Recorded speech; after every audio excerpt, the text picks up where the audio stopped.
about to share with you. I was over at my friend's house the other day, and we were bored out of our minds. So we were like, well, what could we do? He decided we should go to the beach, but the problem with that is that it's too far. So I suggested, well, let's go to Kings Island. I love that place. World-class amusement park, but it's too expensive. So we could just keep doing what we were doing, which is nothing, but that doesn't solve our problem of being bored to begin with. So here's a solution to something that's not far away, it's consistent, it's close, not expensive, very cheap, and it's not boring. It is loads and loads and loads of fun. StarCraft 2. Now, I absolutely love StarCraft 2, and while some of you girls are laughing, I would like to state why you should be interested. Guys play for an academic, intellectual buzz, and to relieve some stress and some anger. I know that's what I do. 3 games of StarCraft cheers me up all the time. But according to Claire Charles, who wrote the article, "Would a Real Girl Gamer Please Stand Up?" in 2007, said that girls play socially. So they interact with one another. And that's what I would recommend that you do. You just play on a social level. If you want to play with your boyfriend, you do that. Play with other friends. It's a great way to build relationships.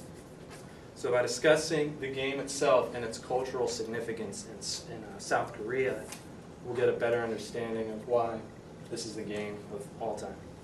So that brings me to my first point. Let's actually discuss the game.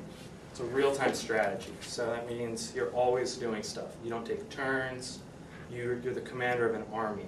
And what you want to do is you want to defeat the other person's army by means of getting more income, getting a better army, getting better technology, and it gets very complicated very fast. And there's something else that makes it more complicated, like chess. There's 3 races.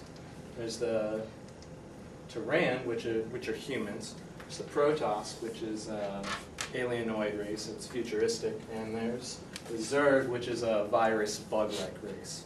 So again, it's like a chess on steroids. Lots of complexity, but that's what makes it fun. Blizzard Entertainment is the company that made this, and for those of you that don't know, they made World of Warcraft. And I think the popularity of that kind of speaks for itself. This game in the past 8 months has sold over 6 million copies, which is pretty good for not being out for a year. That came from an article from Blizzard, January of this year. On another note, Adam Beesener, on behalf of Game Informer magazine, wrote the article, "Worth Every Second of a 12-Year Wait," August 2010, rating this game a 10 out of 10, perfect score, beating Call of Duty and many other popular games. So I briefly talked to you about the game, so let's take a look at the South Korean culture behind it. In South Korea, StarCraft is a professional sport.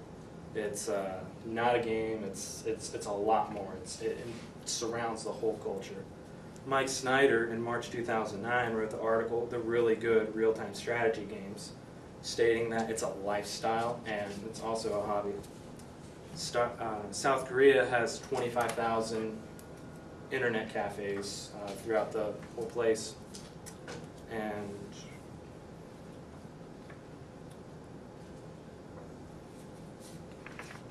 Tom Henheffer, who wrote the article A League of Their Own, November 2010, states that there's 12 professional teams and there's 300 pros altogether. And all these pros make over 6 figures. And a lot of them live in communes like this, where they just eat, sleep, play StarCraft all day long. And over here, you can't really see it, but there's a stadium filled with over 120,000 people in one of the national championships. It's a really big deal there. Now, really quickly, I'd like to show you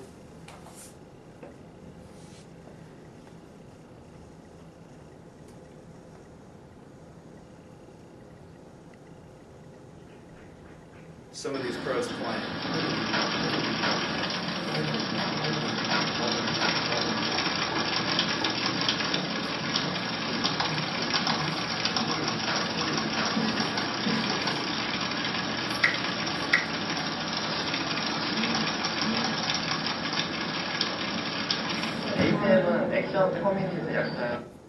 That is lightning fast.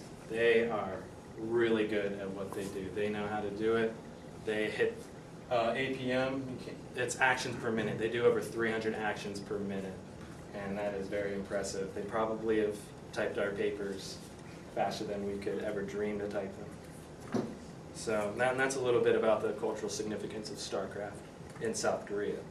So by looking at the game just a little bit, and by looking at StarCraft in South Korea and how they take it so seriously, I hope I've given you a little bit of reason to maybe reconsider why this is the best game ever. Now, before we end, I have a little final note for you. If you're bored, if you're angry, if you're sad, if you're happy, if you just want to play, you have time to kill, I recommend you play a real video game. And I don't mean Call of Duty, I mean StarCraft.